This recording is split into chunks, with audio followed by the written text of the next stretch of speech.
she in the studio today. Girl, that's a background. I put it up there for you. I believed it. Wow.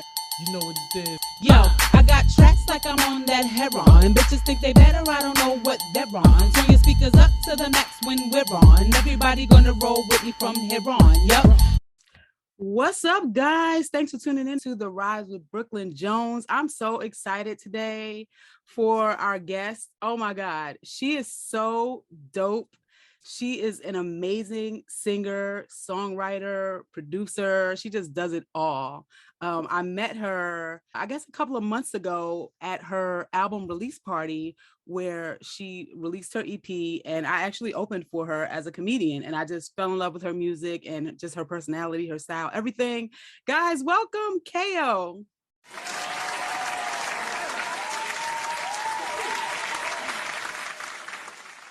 What's up, KO? You know, I'm just living the dream out here trying to survive. I love it. Yeah, that's what we're out here doing, man. Living the dream, trying to pick up the pieces as we go along because the world is crazy right now.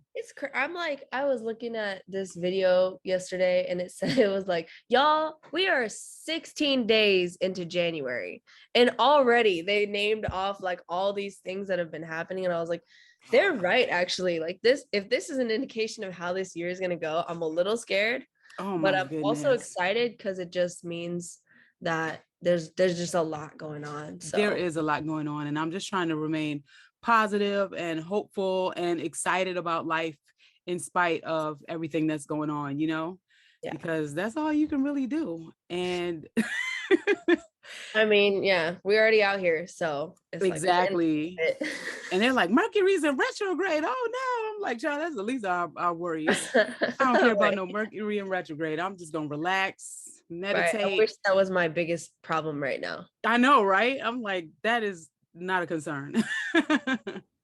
Past couple of times, I've been fine. So I just, you got to keep a positive attitude. If you're expecting stuff to go wrong during Mercury retrograde, it's gonna go wrong.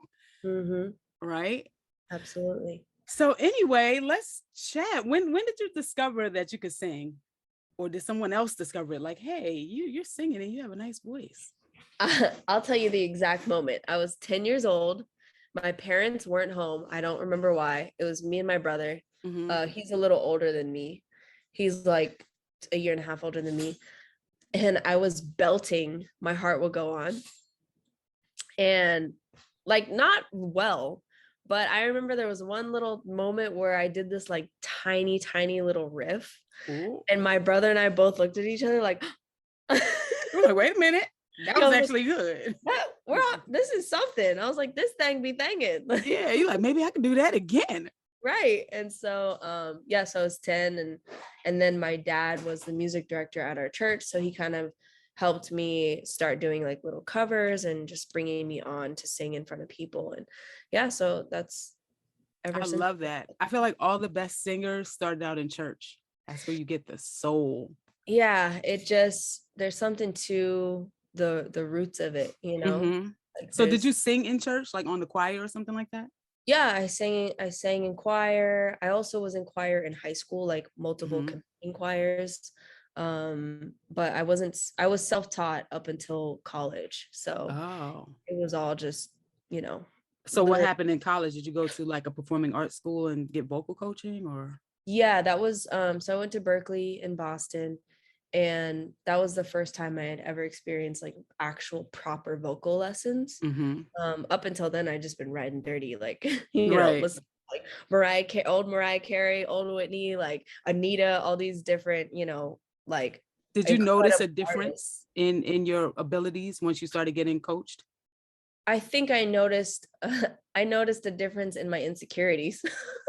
What does that mean? Like, I just realized how much I didn't know. When you go to an institution, it's like there's only so much that raw talent can get you, until it comes to a point where it's like you realize you don't know the vernacular, you don't know the verbiage and how to communicate with other musicians in like an effective way.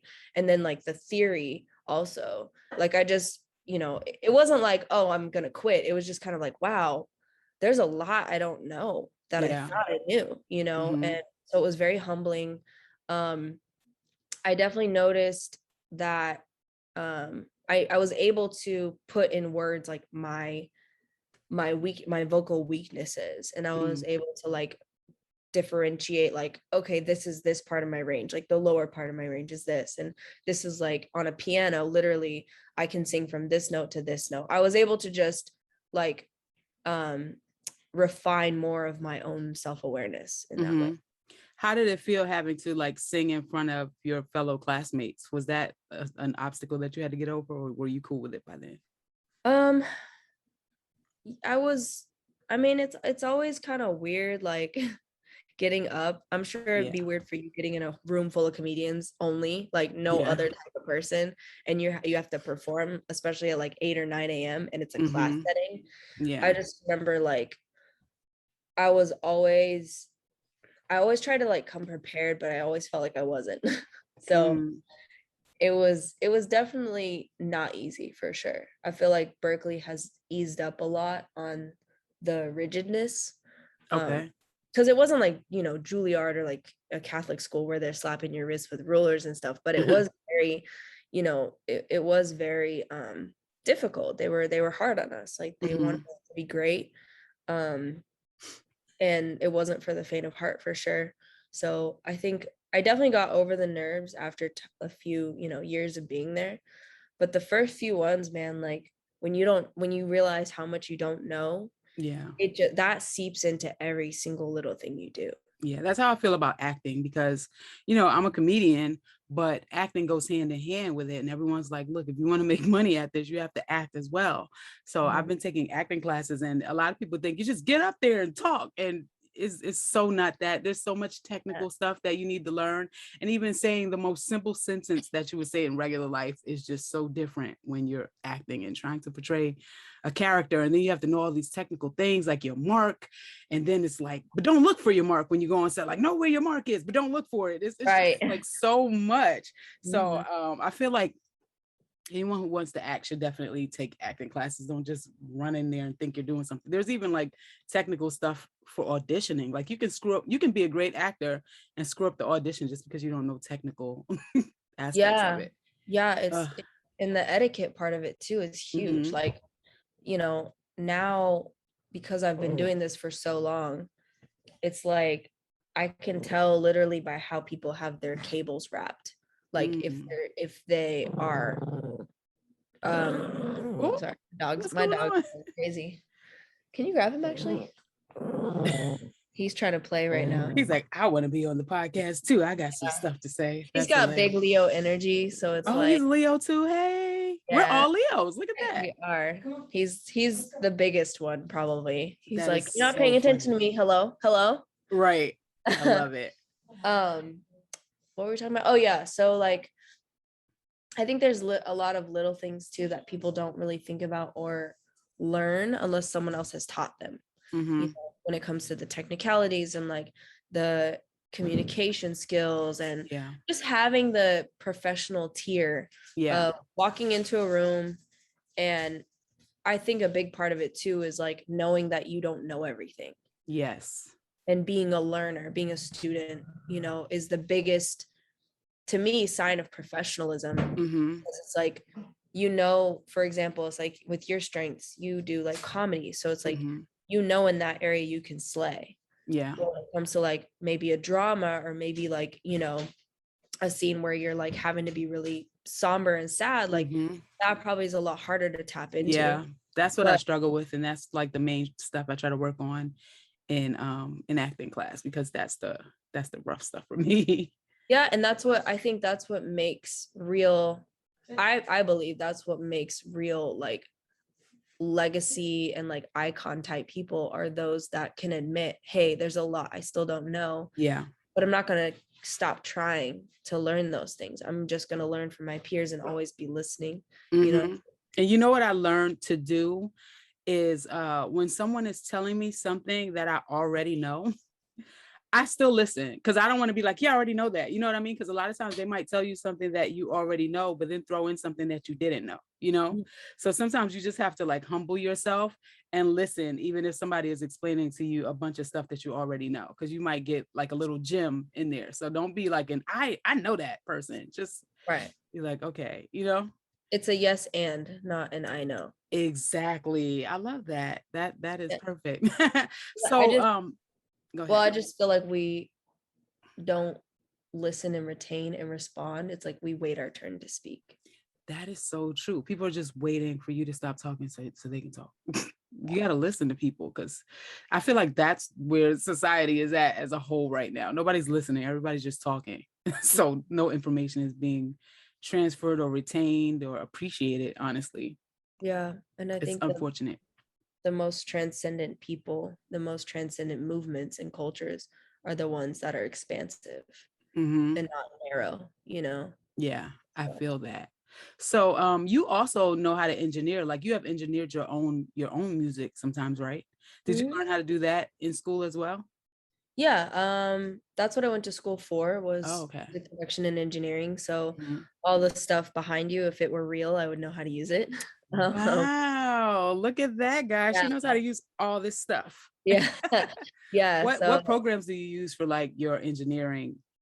so the main one, the industry standard is called Pro Tools. Hmm. The one that I prefer is Logic because it's just a bit more user friendly.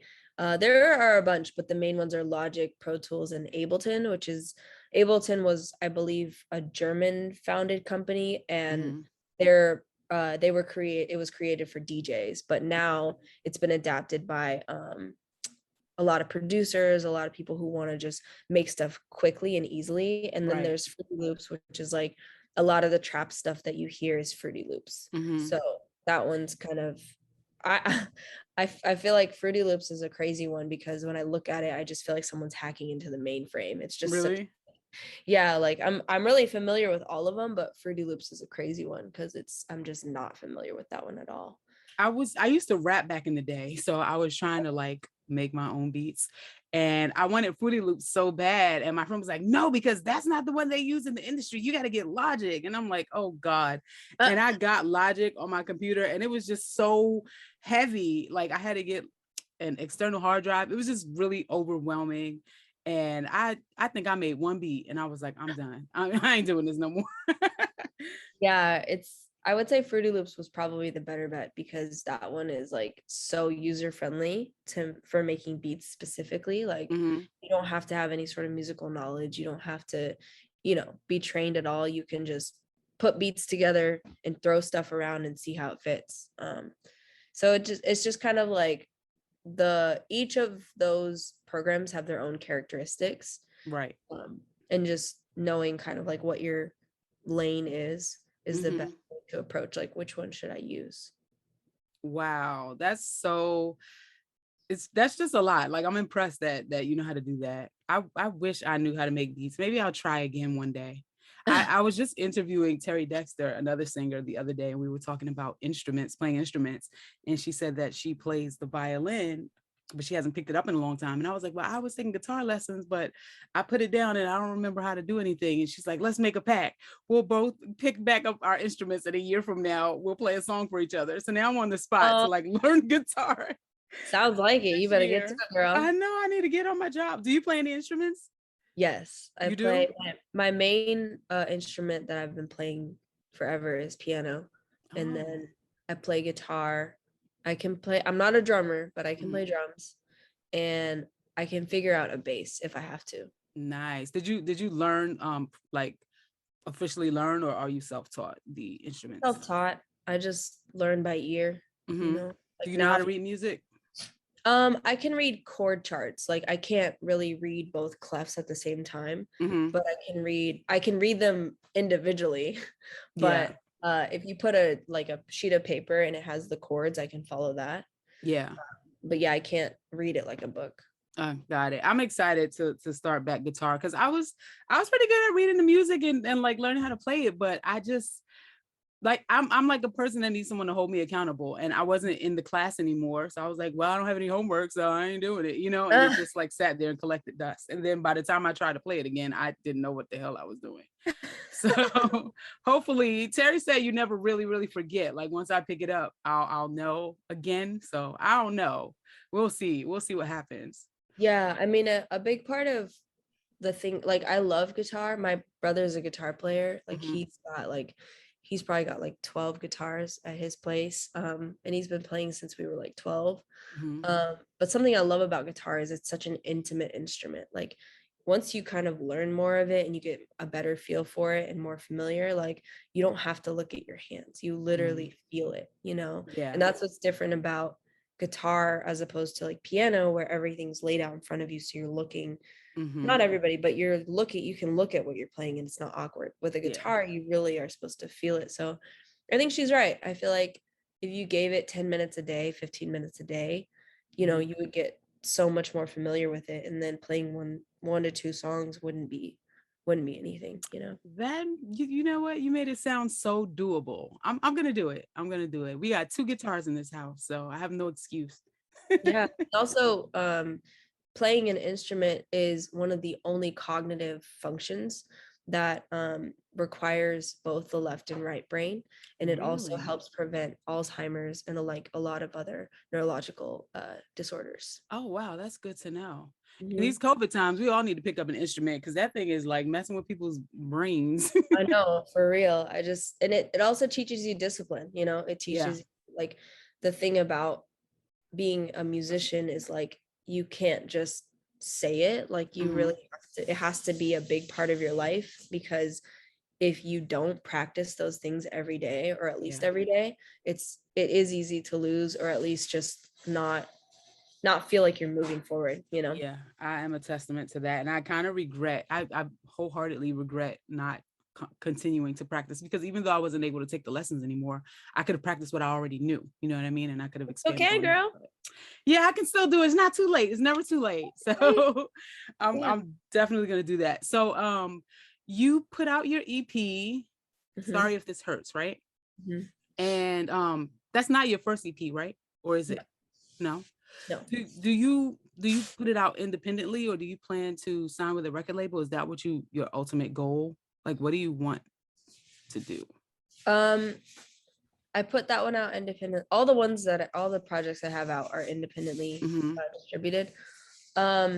So there are different types of deals. I won't go into like the nitty gritty of it, but my dream is not to sign with a record label. My dream is to form a joint venture with a record label, so that I have more autonomy and creative control. As well as, I'm sorry, hold on one second. There's like a lot of noise going on. Oh, I just want to know. No, that's my girlfriend. Sorry, she was making food. I can have her a second though. Because like in the audio, it's gonna sound real rough on the podcast. Yeah, she's gonna take a break. Sorry. No, it's fine. Okay, back to the record deals. Is that better? Yeah. Okay. So I think the record deals a lot of people are familiar with are kind of the ones they see in movies and TV, where like you sign the record deal and then you become like this big star, and traveling the world, and those things do happen. But the thing about it, that the gag is you don't own anything. Right. So the thing that people don't see is like you look like you're famous and successful and you have all this money, but really like you're just kind of working towards making somebody else rich. Yeah. What happens is they'll give you an advance of, however much.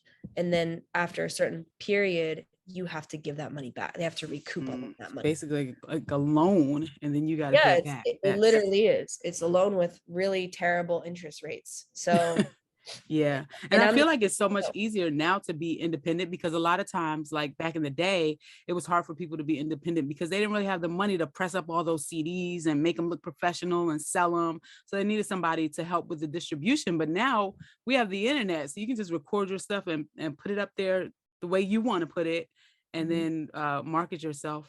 So it's probably easier to just like maybe pay somebody to help you market it than like have a record label. I would say that's probably the biggest thing that budgets go into is marketing. rollouts and things like that, because it's just like you said, it's just there's way more access now, between the music creators and the consumers, whereas before all of that was gate kept. Yeah. And nowadays record labels aren't even interested in you unless you already are famous or have a following. Like before, they'd be like, you're talented, I'm gonna make you a star. But now it's like, are you already a star? Well, then come back when you are. It's crazy. Like you have to do all the work yourself now before they'll even look in your direction. Yeah, it's because they are banks, so they're looking at you like a liability until you're an asset. And if you're not an asset, then they look at you as neutralizing the competition. So they might sign you, but have no intention of actually pushing you because they have somebody else down the line, in the pipeline that they're really trying to push. Right. And so why would they even bother signing you to get you out of because the they way? neutralize you as competition. Oh, wow. Yeah. That's so shady. When I've seen that happen to people. The game, it's really a game. Yeah. Like, ooh, she's too talented. Let me sign Yeah. her and sit her on the shelf so my artist can come out. Yeah, that's really what it is. I mean, there's so many stories of that same exact thing happening to so many people. And so it's just like, I'm not gonna like trash talk the industry. I'm not gonna trash talk labels or specific people, but I will say that the model in which we've been moving and creating and perpetuating is just not sustainable. Like back in the 80s, 80s, 90s, when they were signing these billion-dollar deals, with Michael and Whitney and Mariah and all these people, like that was before Napster and all of these pirating platforms and things like that. So now it's like, in order to be famous and successful as a musician, not only do you have to go on tour, you have to sell perfumes and you have to be in these commercials and you have to have brand deals. Yeah, because you don't get any money from these streaming apps. They give you like 2 cents for each stream. Like, what are you doing with that? 0.006 cents per stream. Damn, I was doing good when I said 2 cents. Yeah, you were being generous. Come on. Yeah. Dang. And I thought I was exaggerating on the low end, not the high end.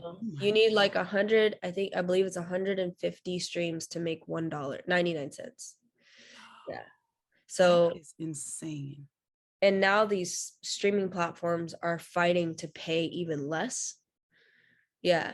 So it's just, there's just a lot of, I want to say something else, but there's just a lot of BS happening. And I think that people are upset and people are over it. So that's a big reason why I've been getting into like the crypto space and like Web3, because it's vastly untapped and there's still so much opportunity for artists like myself to kind of recreate the norm and create new rules and a new standard where creatives are the ones in power and creatives take back, the control. Does that have something to do with like NFTs? Are you making your music into those or something like that? NFTs are kind of like tip of the iceberg, but they definitely are a good idea if you're willing to get your fans to pay to invest in your career.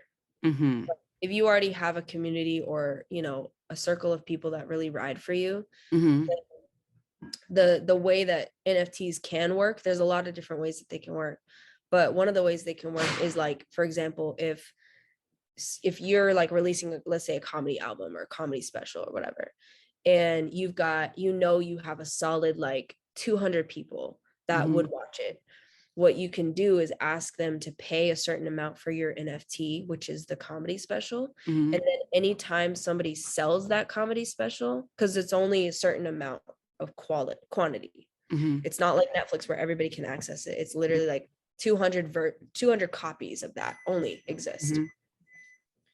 So what you can do is say, all right, y'all, I'm going to be charging, let's say $30 for each copy of this. And then what happens is those people who essentially invested the first time in this first round, if they sell it to somebody else, both you and that person who first bought it make royalties off of that trade or that purchase. And that lasts for life. Oh, wow. Yeah. So if it trades hand over hand over hand over hand, you're making a royalty. You're making a small percentage of that transaction every single time, because you were the very first person to release that intellectual property. Does that make sense? That does So, make sense. That's really yeah. interesting. You're the And first person that explained NFTs to me in a way that I understand it, because I'm like, I don't know, like what the hell y'all are talking about. Is that something that you're gonna do with your music? Yeah, I kind of want to. So what I'm working on right now is more songwriting for bigger artists. Because my plan, I guess strategy is just to build some more notoriety in the industry, gain some more respect, get some, plaques and some number ones under my belt, so then I can use that as leverage for when I need bigger budgets and things like that. And then I can really like amp up the marketing and like everything around my artistry. It's all going to go back into my artistry. Right. So what steps are you taking to write for bigger artists? Like, do you have an in or a way to do that? Yeah, so I've been working with this new producer who's pretty well tapped into the industry, and he's kind of been using me as his main songwriter. We already got a few cuts with some big artists this past week, so it's just a matter of time. Thank you. I love that. Yeah, a lot of artists start out like writing hits for other people and then they blow up. And then there's a lot of people who are, already established artists, but then they start writing for other people and they end up making more money writing for others than they do for themselves. Like Candy from Escape. She wrote so many hit songs and she's making so much money. I'm sure she's making more money off the songs she wrote than the songs that she performed in the group. Yeah, I mean, that's my whole idea is like, I need a multitude of bags and I need them weighted. Yeah. So if I can have my creative hand in as many different things as possible, I'm open to it. It doesn't all have to be just my project. Like one of my goals over this next year or two is to work on a team for an album or an artist that gets Grammy nominated, because we all know it's rigged and like this politics and things like that, but to me it does mean something. Right. So, that's kind of like a big benchmark for like where my career is headed. Yeah. A lot of people want to be singers and performers, but it's hard to like follow your dreams and make a living. Do you have like another way that you make a living besides creative stuff, or is that your main source? Like, is that how you make a living, with like singing and songwriting? I would say that's like 90% of the income that I make. I do a lot of sync work.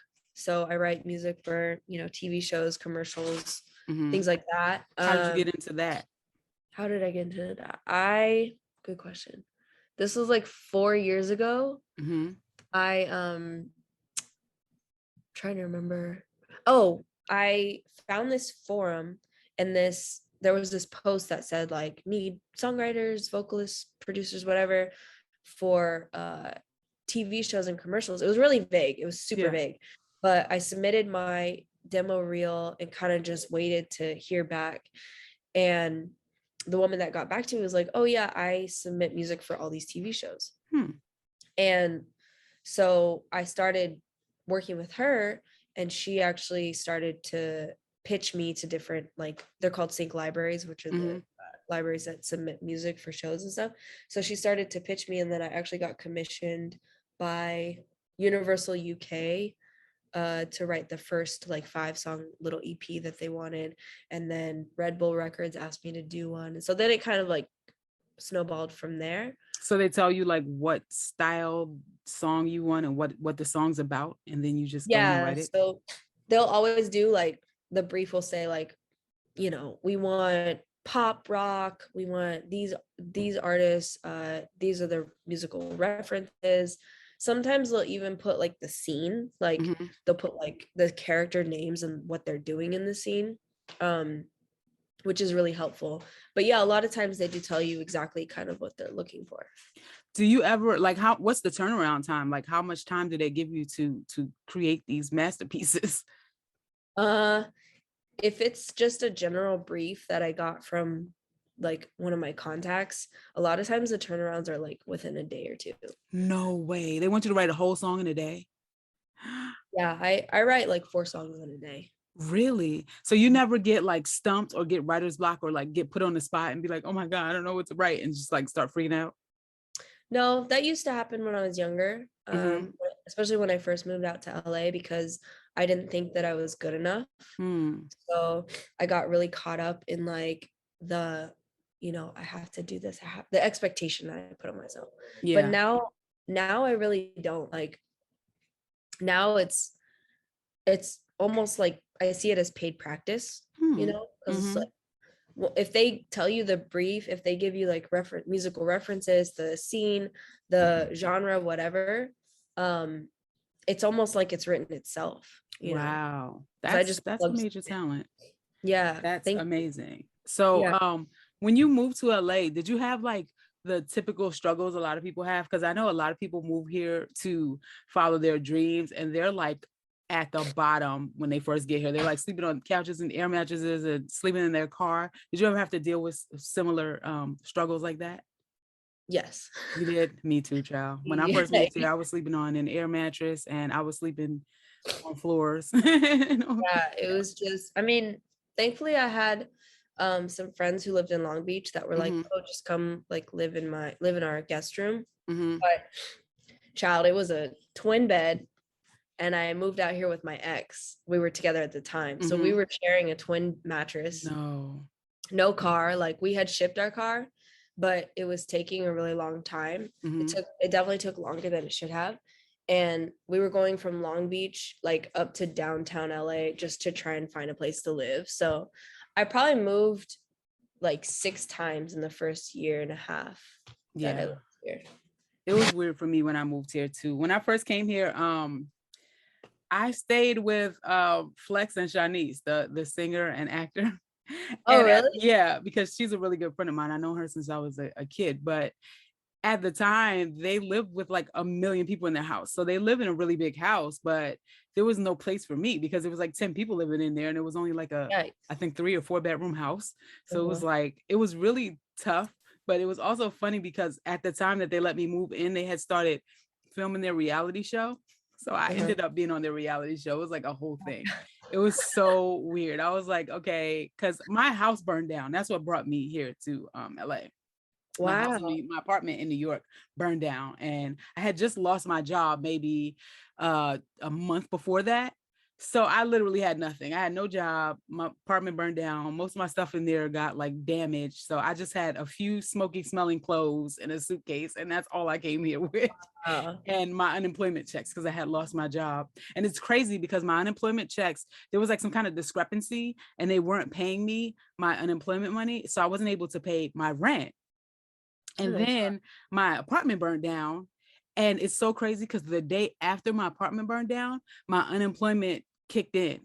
It took like a Wow. month to kick in. So it was like a blessing in disguise because I was like stressed out, like, oh my God, my money's not coming. I'm not going to be able to pay my bills. They're going to kick me out. But it's a good thing because if I had paid my bills when my house burned down, I would have had no money. So my house burned down, all the back unemployment that I missed kicked in. So I was able to move to Wow. LA with that. And the You person, were like, yeah, and it was nice because like the person that I was living with, because I was living with roommates, the person who the apartment belonged to, he was like, you know what, don't pay me the back rent because you're gonna need that money to move forward. So I came out here with like my unemployment money and like a couple of donations from friends who knew that my house burned down. And I started with that, but it still wasn't like enough to get an apartment. And I didn't have a car. I just learned how to drive in the pandemic. So I'm still like oh, wow. on the grind. I know, because it was like, I'm a New Yorker, so it became easy. I was just like, oh, I'll just take the train and Uber. But then like Corona hit and I'm like, oh, they're gonna be breathing on the train. They're gonna be breathing in the Ubers. I can't be breathing in the same space. So finally, like put the fire under me to get a car. So Well, here I am. congrats. It's big. Thank you. I know. I feel like some people think it's not like that big a deal because a lot of people learn how to drive when they were like teenagers or young adults. And here comes my old ass learn how to No, drive like last no, I year. mean, I know the New York life does not revolve around a car. It At revolves around all. walking and Yeah. having a backpack full of the things you need for the whole day, maybe even the next day. Yeah, So walking and public transportation. And honestly, a car in New York is not even really feasible unless you have a garage to put it in because there's really nowhere to park. There's a lot of like regulations, and the traffic is just horrible. And there's so many toll booths that it'll cost you $1 million just to go from like one borough to the next. Whereas on the train, it costs you, I don't know, like $2 and change. Yeah. So I never needed a car. I took driving lessons, but I never got my license. I was forced to do it out here, but I'm so glad I did. I can't go back to that life now. The public transportation life, I'm spoiled now. I'm like, I can just get in my car and go. And I don't have to be around people being weird and talking to me and breathing in my face. It's amazing. There's nothing better than the feeling of like the end of the night when you're ready to go home and you get in your own car and you drive yourself home. Like, oh my God, that's so knowing true. You have your car, you know what I mean? And you can it's a big deal. Like people take that for granted. It's such a big deal. I don't take it for granted, like, because I know my whole life I didn't have a car. I remember I had a job in Santa Monica, which in theory is not far from where I live, but on public transportation, it's far as hell. It took me like sometimes 2 hours to get to work. Wow. And I remember one time after work, I got off at like 6 o'clock and I was waiting for the bus and the bus didn't come. The bus took like 2 hours to come. And then I literally was at the bus stop crying. I was like, I think I just live at the bus stop now. Like, I don't know how I'm going to get home. I think I just live here now. I was crying tears. I was like, what am I going to do? I was kind of new to LA. I'm like, I don't know what the hell to do. And then when the bus finally came, the traffic was so bad. It took me like 4 hours to get home. I'm like, that's a freaking road trip. I could have been in Vegas and I was just going across town. So trust me, I really appreciate my car. Yeah, that's how it was in Boston. Like when I lived there, I remember the trains didn't have the like ETA signs or the progress. Like they didn't have those. So you're just like, I don't know if it's coming, but I'm just gonna wait. Riding dirty out there. You're just hoping. You just hope and pray. And also, like, it's so cold that standing inside the train stop is warmer, even if it's a couple degrees warmer than being outside. And I remember the last time I went back, which was like a couple years ago, they had the signs of like 20 minutes or 5 minutes till this train. I was like, when did y'all get this? Because when I lived here, it was the ghetto. Like, we had to just hope on a prayer that the train actually shows up and we get somewhere on time. Yeah, that's kind of a new thing in New York too, because in New York transportation is pretty reliable, so you know it's coming, but they didn't tell you when. So a lot of people would like lean over the tracks and look to see if the train's coming, like that's gonna bring it any faster. But now they have it, like, you know, it tells you it's coming in 5 minutes or 10 minutes. And the stops, like the light up things that show next stop, this, like the stop, that didn't exist when I was going to New York. I used to go to New York every weekend when I was living in Boston. You just needed to watch. Yeah, you hope you don't fall asleep and miss your stop. I was such a New Yorker because I'm born and raised in New York. I used to sleep on the train and wake up like one stop before mine. My body had a timer. Yeah, and I wake up like, oh, next stop is mine. And I'm like, how the hell do I do that? That's the New Yorker in you. Yeah, I'm sure I missed my stop a couple of times, but a lot of times when I missed my stop, it was because I was like reading a book or something and just like deep in something else. But when I was sleeping, it was like I had an alarm clock. It was so weird. Yeah, that's definitely a sixth sense that New Yorkers have for sure. Right? Oh my God. It helps being here. Like, do you feel like being from Boston helps you here because you have more of a hustle in you that you wouldn't have if you had been raised here, because it's more relaxed here? It's more relaxed here. I feel like East Coasters, something that I really appreciate about East Coasters is they're straightforward. And a lot of people would see that as rude or unbecoming or whatever, but I honestly, like, I'm really glad that my formative years were on the East Coast because I feel like it definitely thickened and toughened my skin. I'm not easily like, I don't take things personally, you know what I mean? It's just kind of like especially I think coming from like Boston and New York, like everybody's got their own thing going on. So you don't take a tone as like, oh, ooh, like you're not sensitive, you know what I mean? Yeah. And I'm a pretty straightforward person too. So people are taken aback sometimes because I just let people know exactly how I feel. Like, and I think it just creates this drive in you that, like, I don't know, it's like because a lot of people can be so relaxed here, it's almost like a game changer for people who really want to get after something, who Yeah. like show up and are accountable and have good work ethic. You know, I'm finding that that's like 90% of the job, which is crazy that that's the standard, but it was crazy for me. Even coming out here, when I first came out here, I was such a New Yorker that I was like rushing everywhere. I didn't even have anywhere to be. And I'm like, excuse me, people, you're in my way. I'm walking here. They're like, where are you even going? I remember I was in the 99-cent store with my friend, and I was like throwing a fit because I was like, why is the line so long? How come there's not more lines? Why do we all have to wait for this one cashier? They need to hurry up. And he was like, where do you have to be after this? And I was like, nowhere. He's like, why are you in such a hurry?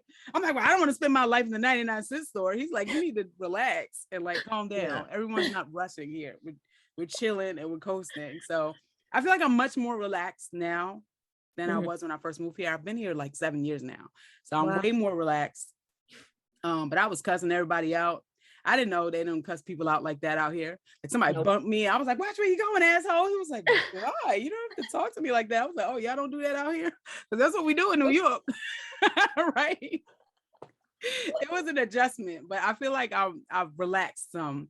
And then when I go back home, my family's like, you're so different. Like when my mom moved here, I went to visit her in New York, and I was just like, I didn't know how to maneuver through like all the people on the sidewalk. She was like, what are you doing? Come on. She had to hold my hand because I was like, why are all these people coming at me? Because out here, there's nobody on the sidewalk. Right. Like I'm the only one out here. I can like spin and not slap anybody. It's like you and a crackhead. Yeah, exactly. That's who's on the sidewalk. Me and the crackheads. People looking at me like, what is she doing? Why is she walking down the street? But yeah. Now I'm a driver, so I'm not with the crackheads anymore. There you go. Moving on up. Okay, we're going to take a quick break, everybody. We'll be right back after this.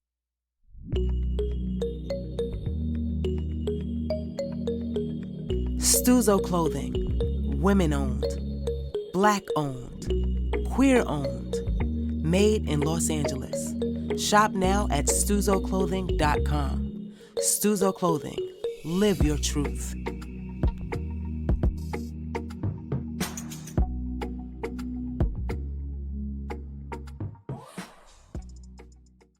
And we back. We back in the building. We are here with KO, singer and songwriter, amazing talent. Okay, so I have a few more questions for you. I have this really important question because I know that you're an artist who is in the LGBTQ plus community, and your lyrics reflect that, which is new because, you know, back in the day, there were a lot of singers in the community, but they never really sang about the gender that they were interested in. So that's something that you do. What made you feel comfortable going that route? I think it was just natural. Like, I can't sing anything or I guess endorse a message that I don't fully believe in. And to like compulsively change something to heterosexual, you know, normative narrative was just not my story. So it's like, you know, I think it did take time for sure for me to be comfortable with just accepting that part of myself in general. Yeah. But I worked on that part first, and then it was almost like the music came after. Like it was just natural for me to, you know, say she and her, and like, because that's the stories that I was telling. Right, because your music comes from real experiences. And yeah, have you discovered your fan base? Like how has the reaction from the fans? Do you have like, you feel like you have a pretty big Rainbow Mafia fan base? Not yet. I think that I'm still navigating the world of like social media, and I think looking the way that I look can come across a certain way. I've been told I look too straight, which I'm like, I don't know what that even means. Right. But I think because I do present more feminine, I come across as, you know, a lot of people are surprised, or they're kind of just like, oh, interesting, you know, and they find out that I'm queer. And I think that's good because it represents more sides, because everybody has like the stereotypical way that they think a queer woman would look, and a lot of them think it's like going to be more butch or boyish, and that's not everyone. Like there's so many people that you would never guess Yeah, based and like off how they look or their mannerisms. and yeah, I think like associating clothing and like the way somebody looks with like the Mhm. sexual orientation is such a like small-minded way of thinking. I Yeah. know what we do as humans, we try to like categorize people, but to answer your question, I haven't really tapped into, I would like to tap in more with the community and like get more, you know, support in that way. But I think that that's definitely something that takes time, Yeah, you I know. believe you will. I think you need to work towards like reaching out to queer organizations that do events, like maybe Yeah, the Dinah Shore. Have you ever done that before? I have not been there and I haven't performed at that, but Hmm. I know what it is. I mean, I Yeah, know people have gone. Yeah, I think a big part of like what I'm trying to do this year is collaborate with more openly queer artists. Like same. Yeah. Kaylani is somebody that I've been pitching songs to, so TBD on that. But Hmm. she's somebody that I definitely want to work with because I know that she's comfortable in her skin and like, you know, doesn't shy away from that part of herself. And I think that there needs to be more of that, especially in the music industry where Yeah. it's so male dominated and you Hmm. know everything's for men and it's just, you know, it's like, all right, we get it. You Yeah. know, now it's time to create a new narrative and a new table for people like myself and like yourself who have never really felt like we're in on this joke. You know what I mean? Right. Yeah. uh, so yeah. Yeah. I think it's good. I think we're at a good time for this. Like everything is more open and free and accepted now than it would have been 20 or even 10 years ago.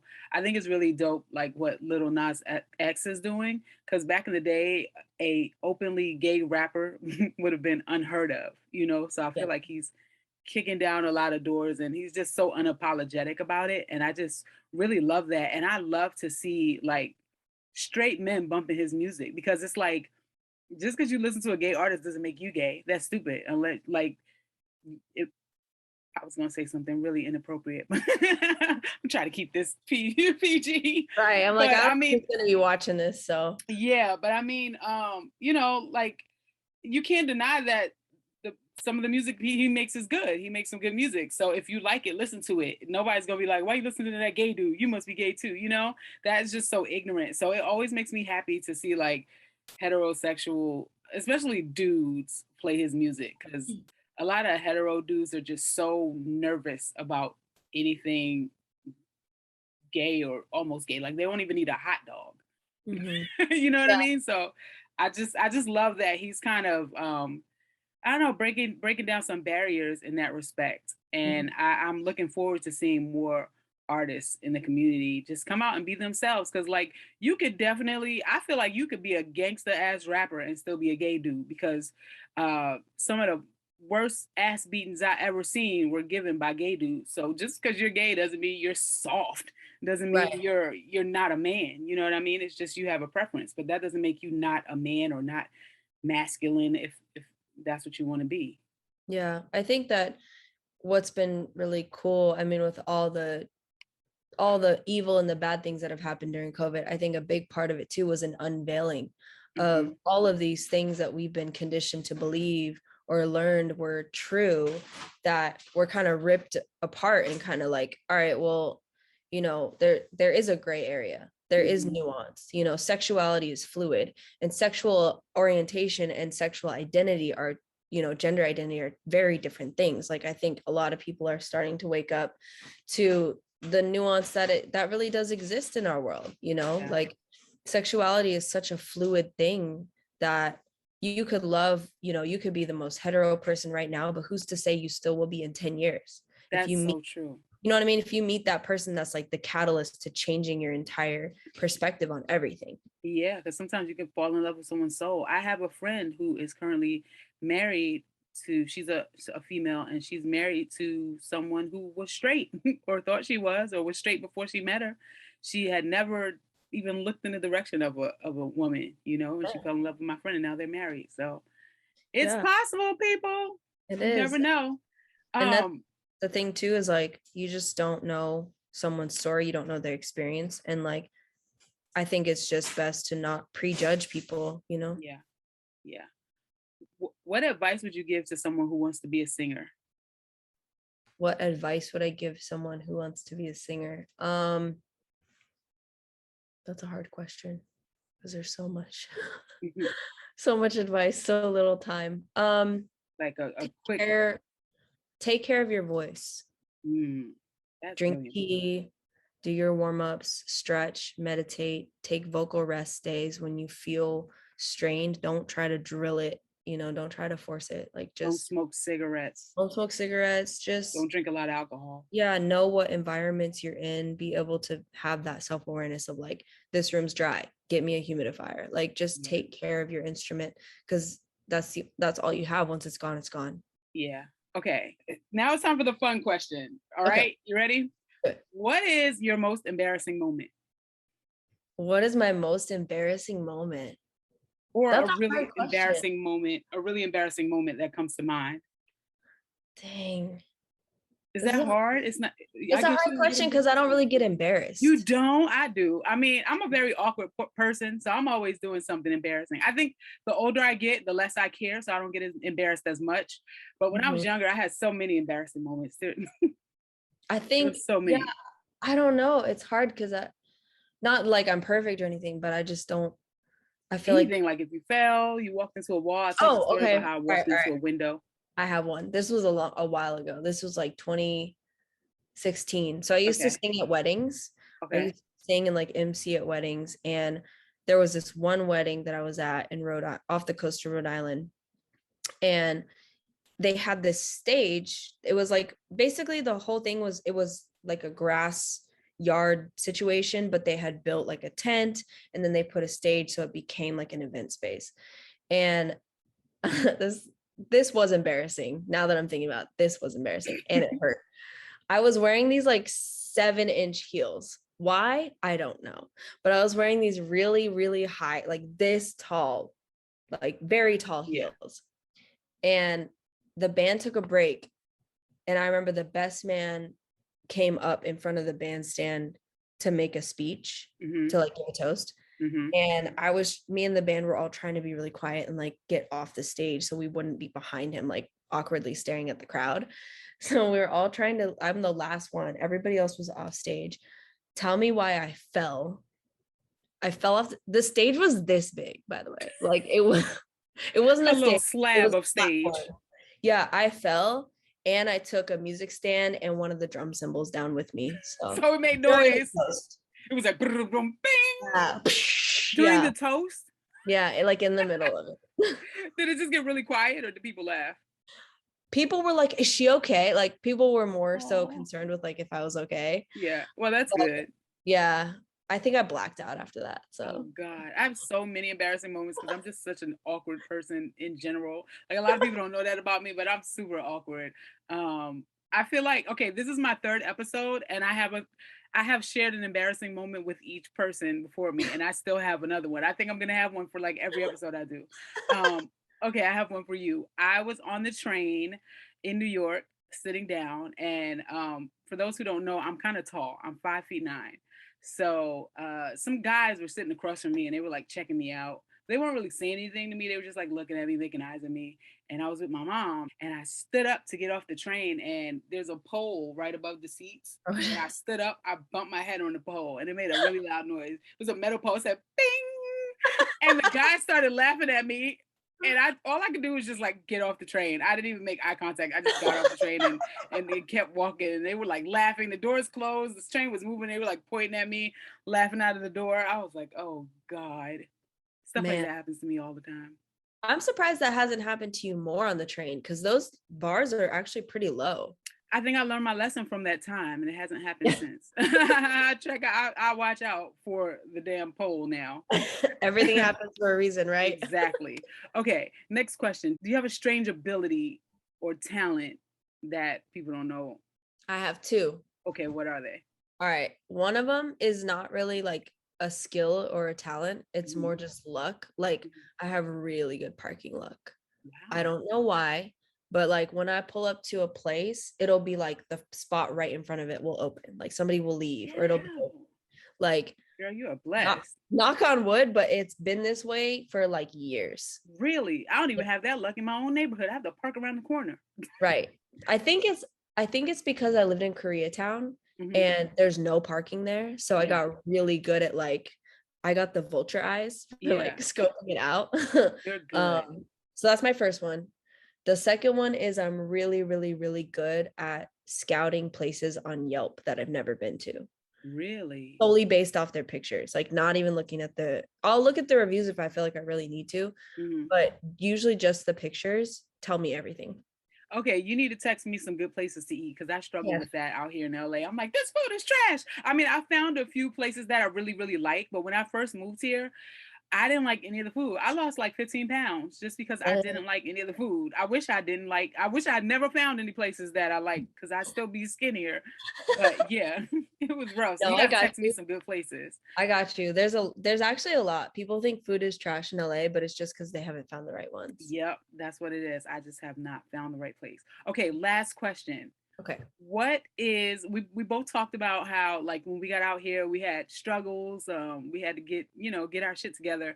What is like your favorite struggle meal? Like if you're super broke, only got like $2 to $5 in your pocket, but you want to eat something that's like kind of bomb. What would you make, or what would you make that is super cheap that could feed like you and another person? I would get rice, a bag of rice, which is like $1.70. Jasmine, basmati, or just like, whatever rice you can get. And I really like it with fried eggs and an avocado. If you can splurge. You fancy with the avocado. Okay. If you can't do the avocado, that's fine. Yeah, but still you stayed under like $5. You know what? I'm gonna try that. I'm starting a new segment called Stressipes. Okay. Where I eat people's struggle meals and review them, because I already have Eat It or Beat It. I don't know if you saw it, but I have like a segment on my Instagram called Eat It or Beat It, where I eat weird things like fried crickets but I'm gonna try like people's struggle meals from this show and let you guys know what I think of them. So, it's a simple one, but you also could do it good with tortillas. You can get tortillas for like $2. You can get them fresh from Northgate Market. So yeah, I literally want that right now. I haven't eaten today, so girl, eggs and rice sound good right about now. Honestly, it's a quick meal, and you can make the whole bag of rice probably is like a pound, 2 pounds. Yeah. That's that'll last you a while. Yeah. So. Oh my God. Tell everybody where they can find you, like on social media, if you want to plug your projects, anything you have going on. Now's the time. I got you. So you can find me at KO the Artist on Instagram's KEO the Artist. On Spotify, it's K and then the Beyonce E and then O. You can look for my EP called Sorry If This Hurts. And there's a lot more coming up that I'm gonna have out soon. So nice. You guys have to check out her EP. It's so dope. I listen to it all the time. My favorite song is Often. I really like After Party too. I like all the songs, but those are my two favorites. And like, if that's my driving music, like especially at night, I put that on and it's just like, I don't know, it's such a vibe. You guys really have to check it out. I'm not just saying that because KO's my girl. She became a girl because I really liked her work. So I was like, oh, she's period. Exactly. So check out her EP. Sorry If This Hurts. KO, thank you so much for doing this. Thank you for having me. I appreciate it. Yeah, for sure. And I'm excited to see where your career takes you. And you too, girl. I'm about to be looking at the shows. I'm gonna be watching whatever you drop. I'm gonna be like, oh, I know her. I love it. And bye to the doggy. What's his name? Because he was on the show. Bubba, come here. Let's say hi real quick. Bye, Bubba. Oh, he's so cute. Look at him. He looks like he is just busy. He's active. Look, he's like, let me down. Yeah, he's got a whole itinerary today. I love him. Thank you. Enjoy your meal. Tell your girlfriend I said hey. I will. And enjoy the rest of your day. Bye. Talk to you later. Bye. I started out with nothing. That's why I call my cash flow Benjamin Buttons. Cause my dollar bills might be wrinkled and small, but when they grow up, smooth out and get tall, you could call me new money, but I really got a hold on it. I'ma keep my bread till it starts growing mold on it.